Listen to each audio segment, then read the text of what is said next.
Okay, this is a 1960 TR7B, which was only made for 1 year. This came right behind the 59 Bonneville. This is a 2-carburetor bike with a common bowl.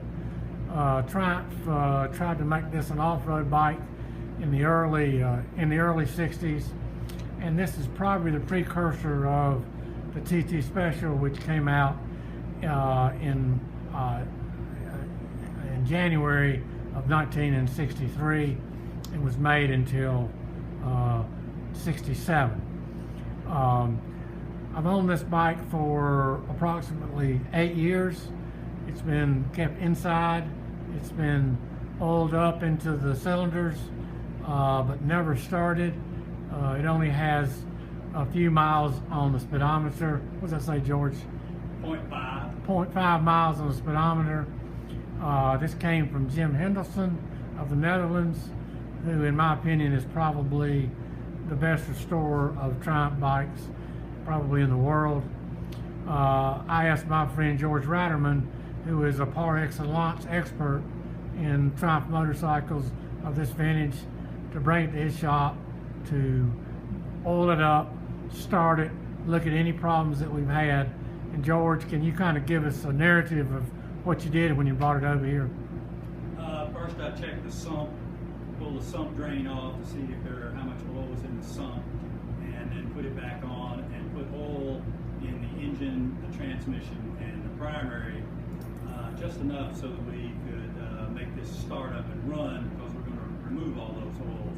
In doing that, I found that there was a slight leak in the primary side, and over here on the transmission it was leaking out the drive to the speedometer.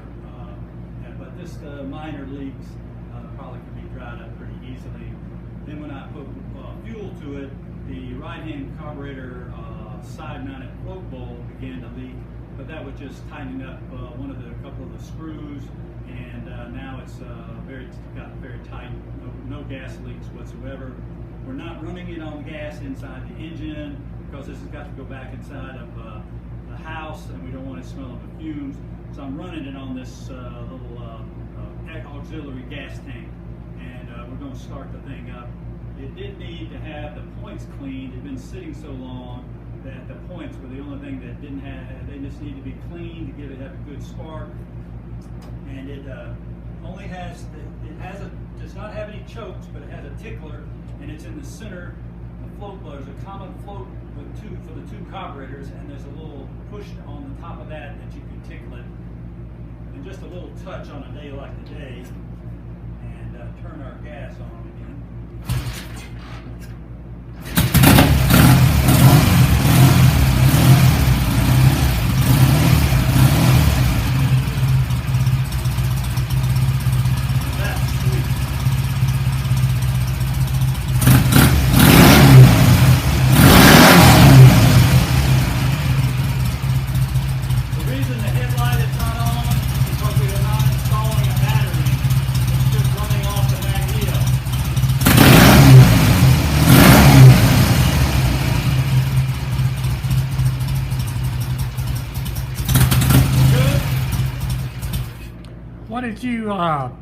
What's your assessment of the bike after you've done your work and looked at it for a bike sitting this long into a house? Give me your overall assessment of the bike. Well, it's been taken care of expertly. Having the oil put in the cylinders, I could not find any indication of any rust inside the tank or in the engine. It was stored in the best possible way. The only thing we'd had too much oil in one cylinder, but that was easily remedied. But overall, this bike is just easy to start up and a fine machine. I could find nothing else that was other than the minor leaks, and the running of it starts just right up. So it's a fine machine, a fine example of this year model. Thank you, George. I really appreciate your assessment and getting this bike in running order. We're now going to take this bike back to its resting place, which is inside, and maybe 3 or 4 years from now, bring it back and have George service it again. Thanks, George. All right, I'm going to take all the oils out of it. Thank you. You're welcome.